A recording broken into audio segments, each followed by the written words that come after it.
Aleluia, glória a Deus, graças a Deus.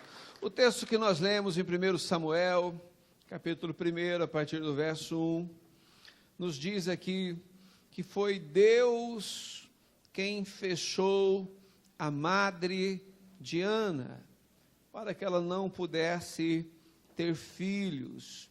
Deus fechou. O texto diz com muita clareza que foi Deus quem fechou a madre de Ana.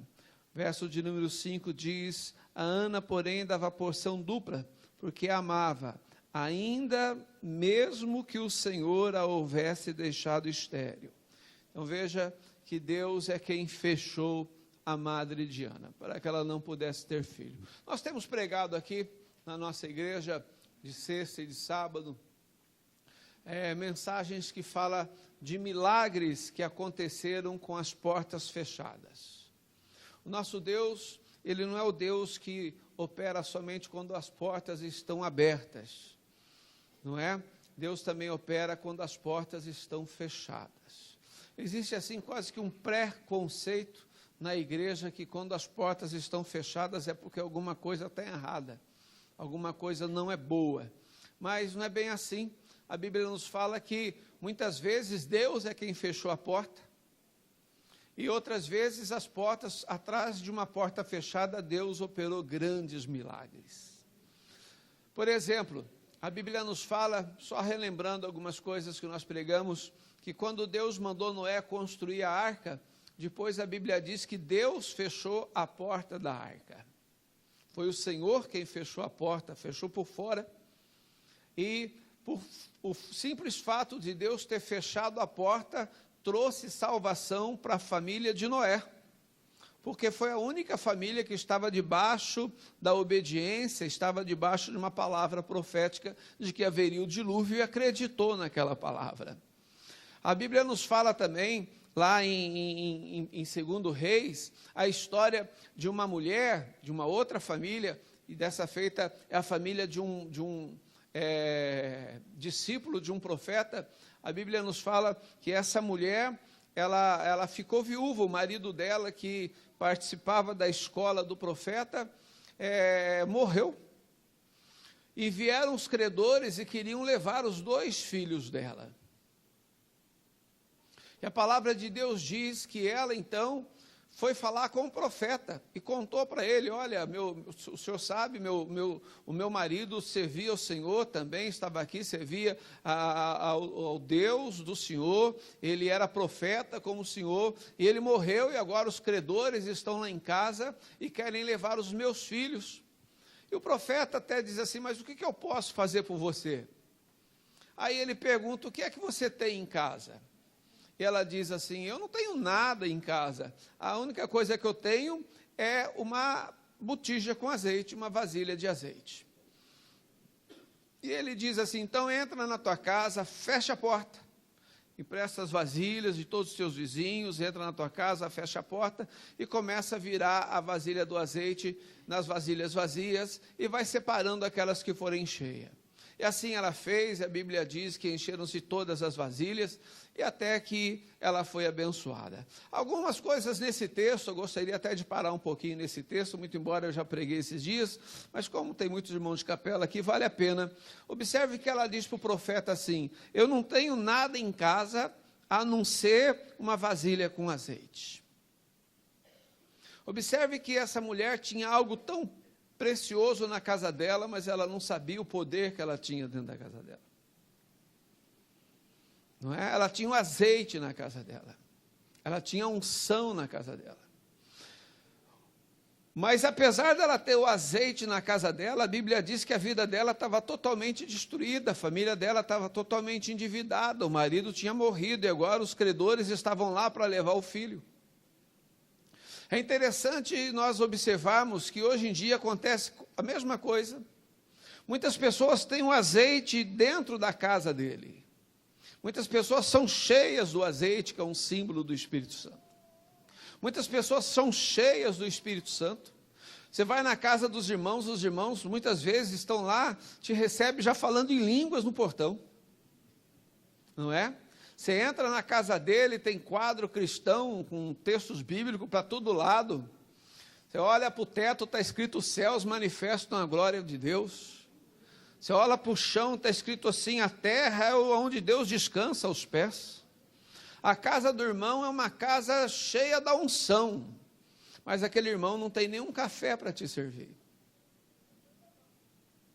E a grande questão é, por que as pessoas têm um azeite dentro de casa, tem tanta unção, tem a presença de Deus tão forte dentro da casa daquela pessoa? Muitas vezes você vai lá, a pessoa revela coisas da tua vida que dá até medo. Você até fala: Deus, não conta tudo não, porque senão eu vou ser envergonhado aqui. A pessoa tem uma unção poderosa, tem um talento, tem um dom, tem coisas maravilhosas de Deus, né? Só que a vida está destruída. Muitas vezes o filho está nas drogas, outros estão desviados. Vocês entendem o que eu estou dizendo? E ela tem a unção, ou ele tem a unção, a vida, aquela casa é uma casa ungida, você sente a presença de Deus ali. Mas só que eles não têm absolutamente nada, mas tem um azeite dentro da casa. Veja que aquela mulher, ela não tinha nada, ela mesma considerava que ela não tinha nada na casa dela. Eu não tenho nada, a não ser o azeite. É isso que eu quero que vocês entendam. Muitas pessoas têm algo tão poderoso dentro da casa delas, mas não sabem usar. Muitas pessoas têm o Espírito de Deus dentro da vida dele, tem o Espírito de Deus, a presença de Deus na casa, mas não sabe o poder que tem ele. Vocês estão me entendendo? Tem pessoas que passam tanta privações, tanta dificuldade, tanta luta. E não estou falando só de dinheiro, não, irmãos. Estou falando de problemas familiares, problema com filho, filhos fora de igreja, tantas coisas, tantos problemas. E você vai na casa da pessoa, ela é tão cheia de Deus. E eu fico perguntando assim, muitas vezes eu perguntei para Deus: mas como é que pode uma pessoa tão cheia de Deus com tanta dificuldade? E um dia Deus me fez olhar para esse texto, e Deus me revelou esse texto. Veja que essa mulher, ela tinha o azeite na casa dela, mas ela achava que o azeite era nada. Ela achava que o azeite não tinha valor nenhum. Ela achava que o azeite não tinha poder nenhum. Ela achava que o azeite não poderia resolver nada na vida dela. Muitas pessoas são assim, eles têm Deus, mas você vai lá na casa deles, eles não têm nada. Eles não sabem o poder que eles têm. Vou falar de novo, quem sabe você acorda do sono e dá glória a Deus aí. Muitas pessoas não sabem o poder que eles têm tendo Deus na vida deles. Muitas pessoas não sabem como que é ter Deus dentro de casa. Tem gente que tem Deus na casa, mas não tem nada. Por quê? Porque eles não sabem usar o poder que eles têm. Eles não sabem.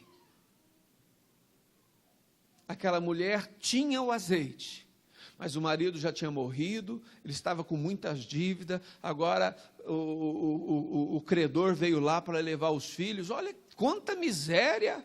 E é uma família de crente que tem azeite dentro da casa. Quem está entendendo? Não quero que você se identifique, não, mas eu sei que tem muita gente que está se identificando com isso. Agora, olha que interessante. O azeite estava lá e as coisas acontecendo tudo de errado na vida daquela mulher.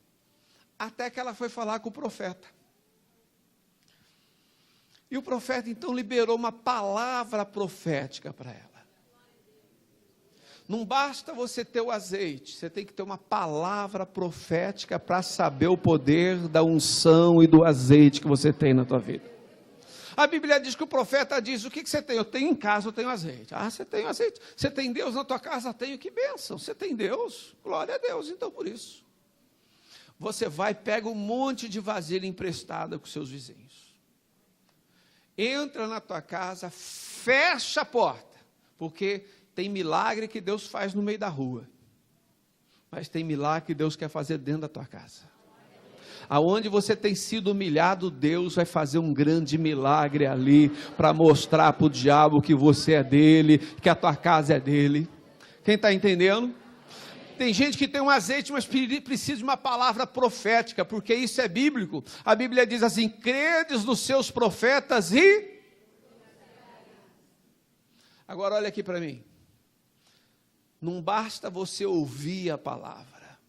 A Bíblia diz que não é aquele que ouve que é abençoado. Mas a Bíblia diz que é abençoado aquele que pratica essa palavra.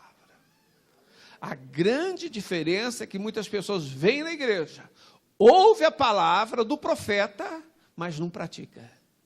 Então o azeite está lá parado na tua casa ainda. Quem está entendendo aí? Posso ouvir um glória a Deus? A Bíblia diz que aquela mulher então, ela foi, ouviu a palavra do profeta. É uma palavra estranha, não tem muito sentido, mas ela obedeceu e praticou. Quando você ouve a palavra de Deus e pratica, Deus faz com que o azeite se multiplique na tua vida. Posso ouvir mais glória a Deus aí? Porque quando o azeite começa a mexer, existe glória a Deus na igreja. A Bíblia diz que a palavra profética mais a unção gera o milagre. Isso nós temos pregado. Eu não vou pregar essa mensagem de novo, mas só para vocês entenderem. E aquela mulher então foi abençoada. Hoje nós lemos um texto de Ana. A Bíblia diz que Deus fechou a madre de Ana, ou seja, o ventre dela para ela não ter filhos. Eu quero parar um pouquinho nesse texto aqui. Ana, capítulo 1, verso 1. Vamos conhecer um pouquinho esse texto para mim poder mostrar para você porque que Deus fechou a madre de Ana. O texto no verso 1 diz assim, olha: houve um homem de Ramataim Zofim. Ramataim Zofim significa lugar frutífero e lugar produtivo. Guarde bem isso. Ramataim Zofim, que era uma região montanhosa das terras de Efraim, que pertencia ali, uma parte dessas terras pertencia a Eucana, que era um levita do Senhor. Ele morava num lugar que significa lugar produtivo e lugar frutífero. Então Eucana morava onde? Em um lugar que era produtivo e um lugar frutífero. Ana casou. E a primeira mulher de Eucana se chamava Ana. Então, Eucana, que morava em um lugar produtivo e frutífero, se casou com Ana. E Ana significa graça, agraciada. Então, Eucana, vai prestando atenção, Eucana, que morava em um lugar produtivo e frutífero, se casou com a graça. Fez uma aliança com a graça. Abra teu coração um pouquinho, só para você, vamos espiritualizar esse contexto. Qual é o lugar mais produtivo e mais frutífero? A casa de Deus. Nenhum lugar produz mais e nenhum lugar frutifica mais do que a casa de Deus. E quem mora na casa de Deus são os filhos de Deus. Quem é filho de Deus aqui, levante a mão. Quem é filho de um Deus vivo, dá um glória a Deus bem alto aí.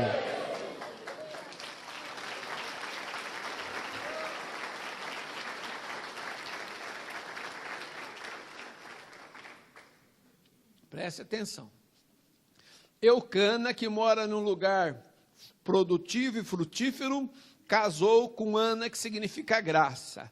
Nós que somos filhos de Deus, moramos na casa de Deus, que também está localizada num lugar frutífero e produtivo. E nós também temos uma aliança com a graça, porque nós somos salvos pela... Quem aqui tem uma aliança com a graça? Então veja que nós aqui nos identificamos com Eucana. Veja que Eucana, ele estava em um lugar produtivo e frutífero, era casado com a graça, porém, a Bíblia diz que algo que ele queria, a graça não pôde dar para ele. Ele queria um filho, mas a graça não gerou um filho. Então, a lei abre uma emenda, há uma emenda na lei que diz assim, quando a sua esposa não pode gerar um filho, você casa com uma outra esposa. Então, Eucana, que era casado com a graça, mas a graça não deu um filho para ele então aproveitou a emenda da lei e se casou com uma outra mulher que se chamava Penina, que significa pedra preciosa. Veja que uma é graça, uma coisa espiritual, a outra é uma coisa material, pedra preciosa, uma coisa de dinheiro. Veja que Eucana saiu de um ponto e foi para o outro ponto. Olha aqui para mim, presta atenção, para você não perder o raciocínio. A Bíblia diz que aquilo que a graça não pôde dar, até então, a pedra preciosa ou o material deu. A Bíblia diz que Penina deu 10 filhos para Eucana. Você pode dizer assim, mas como é que o senhor sabe que ele deu 10 filhos? Está no texto. O texto diz, uma hora que Ana está muito angustiada, que Eucana foi confortá-la e disse assim, olha, o meu amor por você é maior do que 10 filhos. Então, aquela mulher já tinha dado 10 filhos. Agora, olhe e preste atenção. Muitas vezes nós estamos como Eucana. Nós temos uma aliança com a graça, estamos aqui na igreja buscando um milagre. Mas a graça nem sempre move depressa. A graça é mais demorada. E nós olhamos para as pessoas lá fora do mundo e vemos que aquilo que nós queremos, eles conseguem muito mais rápido lá.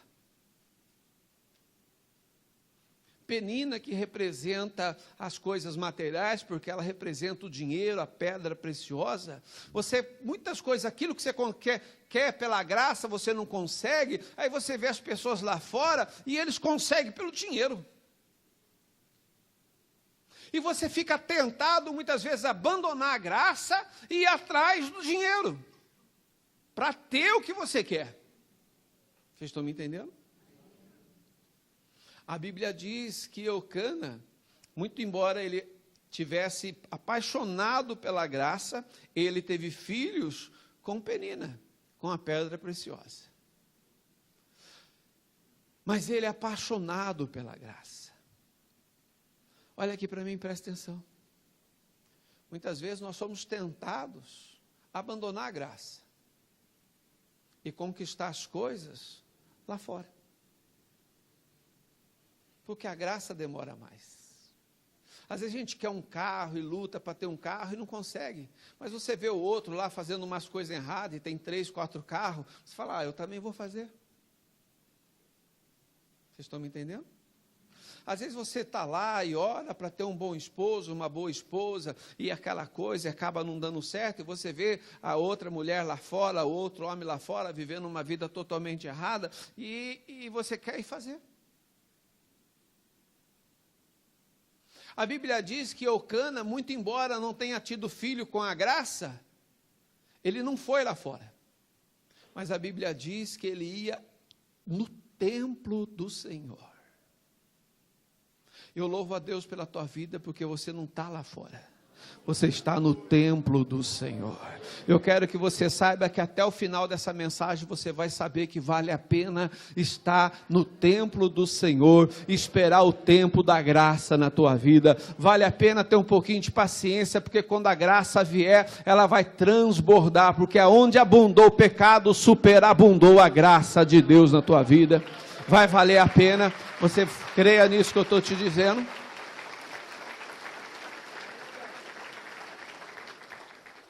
A Bíblia diz que Eucana foi para o templo. E olha o que diz o texto, o verso de número 3. E este homem subia de sua cidade, de ano em ano, para adorar e sacrificar. Veja que o culto completo não tem só adoração. E o culto completo também não tem só o sacrifício. A Bíblia diz que o culto completo tem adoração e sacrifício. Então olha aqui para mim. Você que vem na igreja, fica só levantando a mão, dançando e tal, mas chega na hora de ofertar, na hora de sacrificar, você faz ouvido de mercador, o teu culto não está completo não. E aqui para mim, olha aqui, você já resolveu plantar meia semente? Pega meia semente na tua casa e planta, vê se ela vai germinar. Meio culto também não produz nada. Por outro lado, você que vem na igreja e dá uma oferta e não faz mais nada, achando que com aquela oferta os céus vão se abrir, porque Deus prometeu, você também está tudo errado. Sabe por quê? Porque a Bíblia diz que Deus prefere mais a obediência do que sacrifício. Posso ouvir um glória a Deus aí? Então, nem Chico e nem Francisco, nem só ficar levantando a mão, balançando o corpinho, achando que isso é adoração e que vai mover o céu, e nem só metendo a mão no bolso querendo comprar a bênção, mas os dois faz com que o seu culto seja completo, e o Senhor responde dos céus a tua petição. Olha aqui para mim, vou te dar um exemplo claro. Se Jesus tivesse vindo do céu, direto para a cruz, e tivesse se sacrificado e morrido no nosso lugar, com certeza o sacrifício teria acontecido, mas não valeria de nada. Por quê? Porque nós não teríamos a revelação da cruz. Nós não saberíamos para que serve a cruz. Nós não entenderíamos o que ele fez. Então nós nunca nos chegaríamos a ele. Porém, se Jesus tivesse vindo e pregado o evangelho, tivesse ensinado o que era a cruz, tivesse feito milagres como ele fez, e a Bíblia diz que muitos milagres que ele fez com que as pessoas glorificassem a Deus, a adoração, mas chegou na hora de sacrificar, ele não tivesse morrido em nosso lugar, também não adiantaria nada, porque nós iríamos saber que deveria existir uma cruz, mas nós nunca iríamos achar essa cruz. Então veja que não vale só o evangelho sem cruz, mas também não vale só a cruz sem o evangelho, não vale só a adoração sem sacrifício, mas também não vale só sacrifício sem adoração. A cruz e o evangelho é que produz vida e vida em abundância.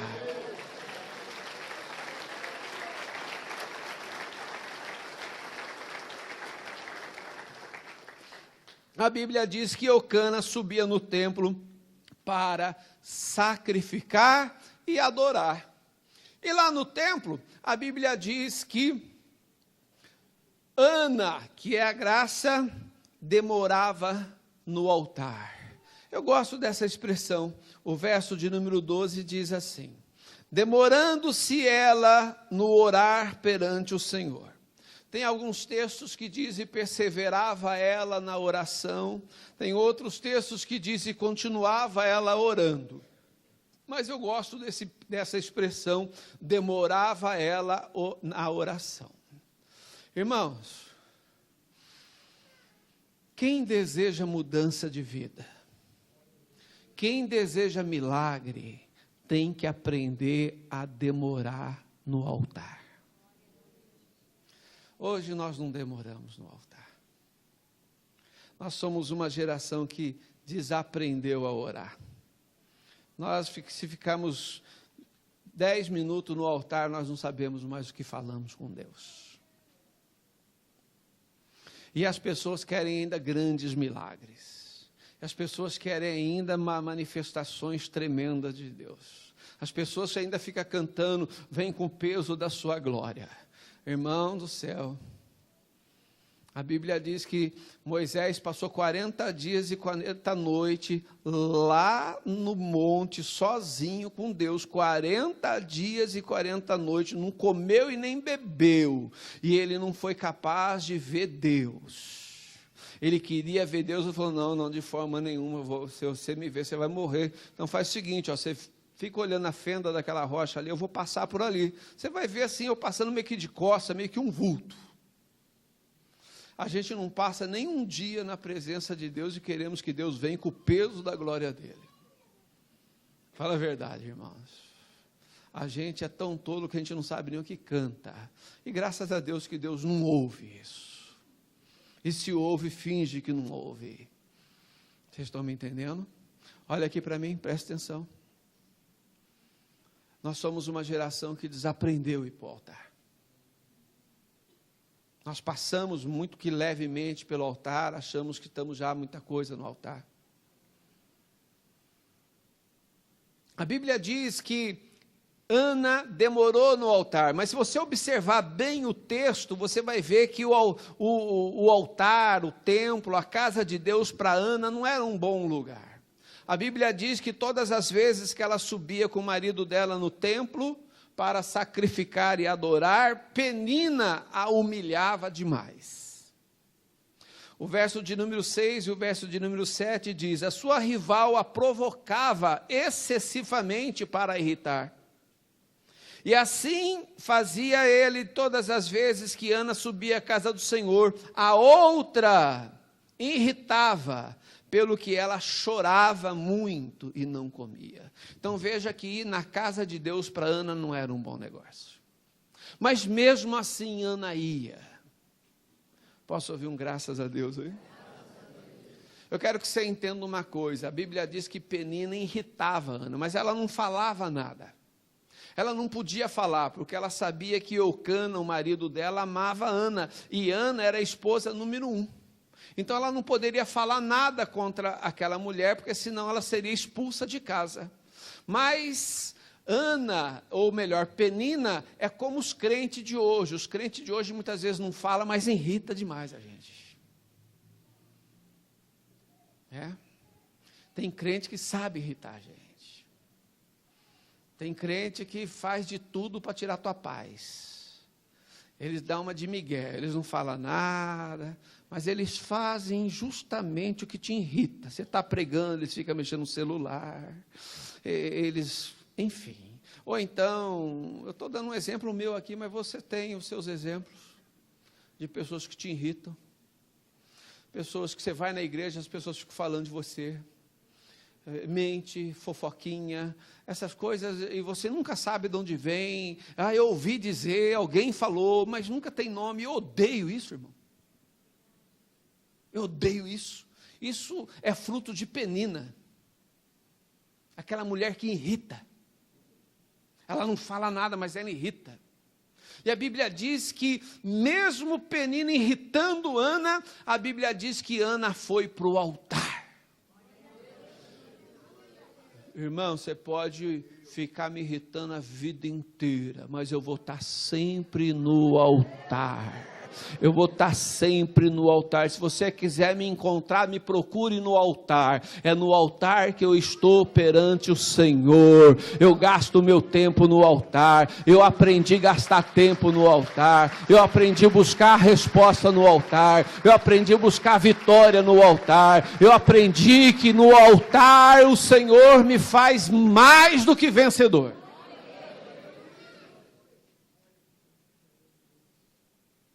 Essa noite eu não dormi.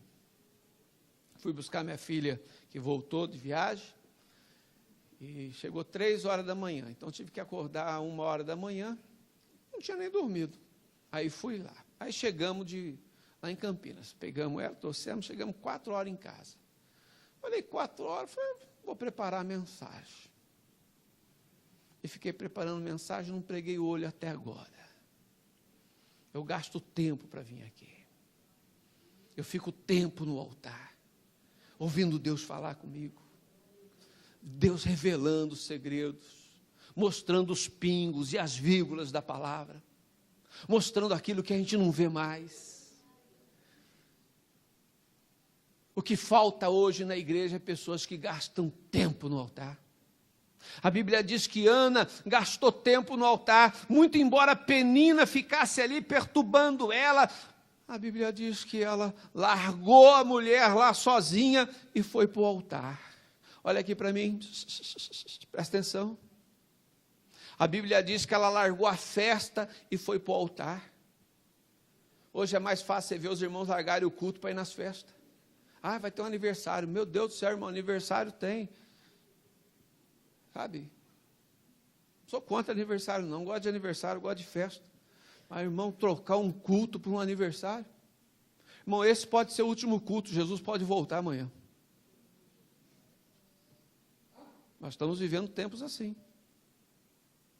Tem gente que larga, não, vai no, eu não vou no culto, aí vai no shopping passear. Não, olha aqui para mim, irmãos, presta atenção.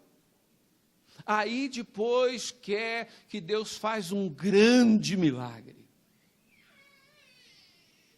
Irmão, só vive grandes milagres, só tem experiências sobrenaturais com Deus quem gasta tempo no altar, quem demora no altar.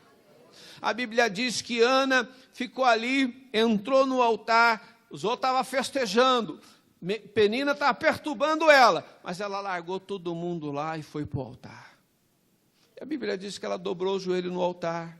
Agora olha para mim aqui, a Bíblia diz que ela entrou no altar, ela não viu, mas Eli estava atrás da pilastra do templo. Ela não viu Eli, mas Eli a viu. E Eli viu quando ela chegou e ela dobrou o joelho e ficou orando, orando. E ele ficou observando. Irmãos, olha aqui para mim, presta atenção. Você não viu Deus quando você chegou aqui, mas Deus viu você. A Bíblia diz que quando Ana entrou lá no templo e foi para o altar, a Bíblia diz que ele estava sentado numa cadeira atrás da pilastra do templo. Eu fico imaginando Deus sentado lá na sua glória, Deus está sentado lá no trono e está só observando você. Você não viu Deus quando você chegou aqui, mas Deus viu você. A Bíblia diz que Eli viu Ana, que Ana ficou ali um tempo inteiro e ele começou a observar. E a Bíblia diz que de repente ele parou, olhou de novo e ela estava lá. Irmãos, olha aqui para mim, presta atenção, eu já estou terminando. Sabe quantas pessoas passou naquele altar naquele dia? Milhares. Era uma festa. E todos os judeus de todos os lados tinham que vir sacrificar naquele altar. Milhares de judeus tinham passado ali. Mas nenhum chamou a atenção de Eli. Só Ana chamou a atenção de Eli. E chamou a atenção de Eli porque ela demorou no altar. E a Bíblia diz que ele ficou observando, ela chamou a atenção, e ele então saiu, se levantou, e foi lá, e disse para ela assim, que o Senhor Deus de Israel lhe conceda o pedido que você fez a ele nesse dia. Olha aqui para mim, vamos espiritualizar isso? Vamos imaginar Deus lá do céu. Deus lá do céu sentado no trono. E você vem no altar. E Deus está escondido lá no trono, atrás da pilastra. Você não vê Deus, mas Deus vê você. Muitas pessoas já passaram nesse altar nessa semana. Hoje nós temos aqui algumas centenas de pessoas que estão passando no altar. Ninguém chamou a atenção de Deus. Só vai chamar a atenção de Deus aquele que está no altar. Aquele que demora no altar. Hoje as pessoas não têm paciência. Se o culto atrasa 5 minutos, a pessoa levanta e vai embora. Larga eu falando sozinho e vai embora. Se atrasa 10 minutos, 15 minutos, eles saem falando mal ainda. Só que o triste é que a pessoa sai daqui, vai na casa e fica lá 2, 3 horas assistindo televisão. Sai daqui e fica lá 2, 3 horas na internet, navegando na internet, vendo foto, postando foto, curtindo foto, tirando foto, enfim, fica lá. E querem grandes milagres. e querem respostas de Deus. Agora vamos entender uma pessoa que vem e fica tempo no altar. Ao contrário de todo mundo, ela está nadando contra a correnteza. Enquanto todo mundo está indo embora, ela está ficando no altar. Enquanto todo mundo está festejando, ela está no altar. Enquanto todo mundo está curtindo, ela está no altar. Enquanto todo mundo está... ela está no altar. A Bíblia diz que Ana chamou a atenção do sacerdote, e aquela pessoa que gasta tempo no altar, que demora no altar do Senhor, a Bíblia diz que ela chama a atenção de Deus. Vamos imaginar, fecha os seus olhos, comece a imaginar. Deus olha você está ali no altar, e Deus começa a observar que você está demorando no altar. Então Deus levanta, o anjo que está perto de Deus regala uns olhos desse tamanho e fala, meu Deus, ele levantou. Ele levantou. A notícia corre no céu, Deus levantou do trono. Deus levantou no trono, vem serafim voando de todo lado, arcanjos, vem todo mundo. Mas por que Deus levantou? E Deus começa a ir na direção daquela pessoa que está no altar. E os anjos então estão lá, meu Senhor, por que o Senhor levantou? Aconteceu? Não. Ele está demorando no altar. Você não entendeu? Você não entendeu? Deus levanta. A Bíblia diz que Eli levantou da cadeira e foi lá ver por que é que Ana estava demorando. Por que é que está demorando? Eu quero que você saiba que quando você demora no altar, Deus vem pessoalmente ver o que está acontecendo na tua vida. Por que você está demorando no altar? Por que é que você tem demorado na presença do Senhor? Por que é que você gasta tempo com Deus? Por que é que você tem jejuado? Por que é que você tem clamado? Por que é que você tem chorado? O que é que faz você gastar tempo na presença do Senhor? Deus sai do seu trono e vem pessoalmente. Os anjos perguntam, mas o que você está acontecendo? Por que o senhor está indo ali? E ele fala, ele está demorando no altar. Ali tem aquela mulher que está demorando no altar. Ali tem aquele jovem que está demorando no altar. Eu preciso lá ver o que está acontecendo, porque ele está demorando no altar.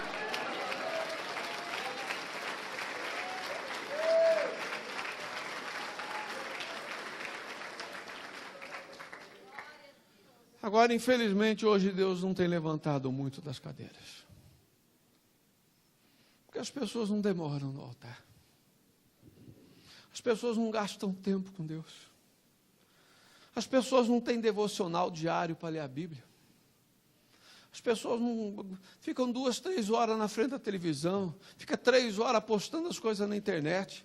Tem gente que às vezes eu abro a internet de madrugada, às vezes que nem hoje eu acordei de madrugada, não é nem dormir. Eu abri lá, tem gente que está online. Se eu for à tarde, está online de novo. Se eu está online. Tem gente que está online com esse mundo, mas está desligado do trono.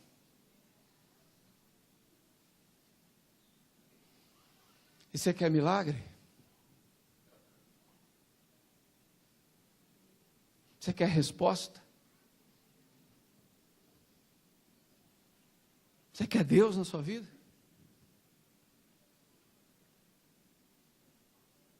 Demore no altar.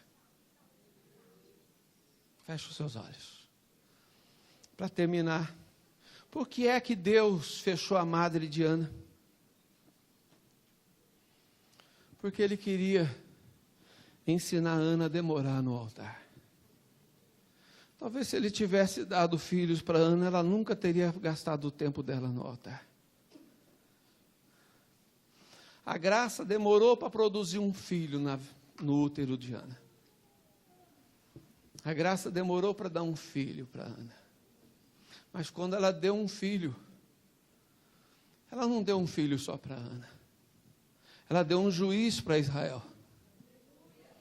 Ela deu um sacerdote. Ela não deu um menino. Ela deu um profeta.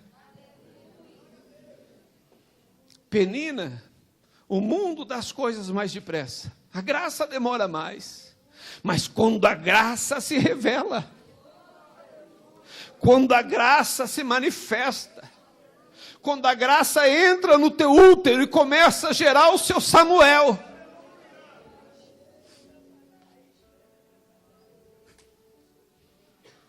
Quando a graça se manifestar na tua vida. Quando você começar a demorar no altar. Quando você começar a demorar no altar. Se desligar da internet, se desligar dessas coisas e se ligar no altar. A graça vai gerar dentro de você. Aquilo que você está esperando há tanto tempo. Aquilo que você tem chorado por tantos anos. Aquilo que você tem buscado tanto tempo. A graça vai gerar dentro de você.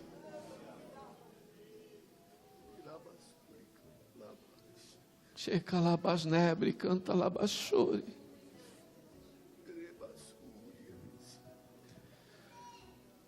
O Senhor quer uma geração que fique no altar. O Senhor quer uma geração que demore no altar. O Senhor busca jovens que demorem no altar. Que não venham aqui 1 hora antes de começar o culto, ensaia 3, 4 hinos e cante, achando que isso vai trazer o peso da glória de Deus. Tem que demorar no altar. Xericalabasnebre, andalabachore. Comece a adorar o Senhor aí no seu lugar. Nós vamos nos preparar para a ceia do Senhor.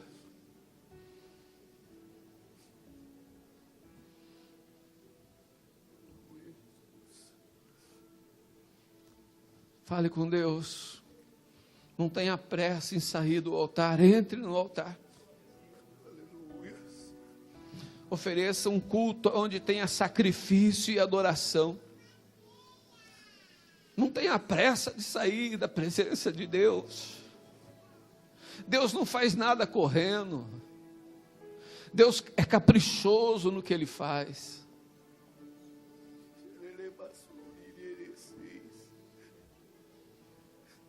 Não vai buscar em penina os teus filhos, não.